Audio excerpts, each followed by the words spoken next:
মোবাইলের সবুজ বাতিটা জ্বলে রাত বিরাত,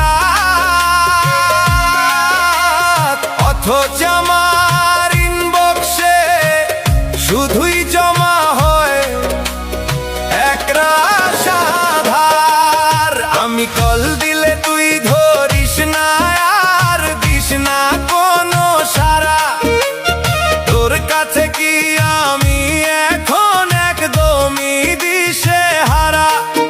অনলাইনে থাকিস ঠিকই, চলে কথার আদান প্রদান, শুধু আমার মেসেজগুলোই পড়ে থাকে অবহেলায় অম্লান।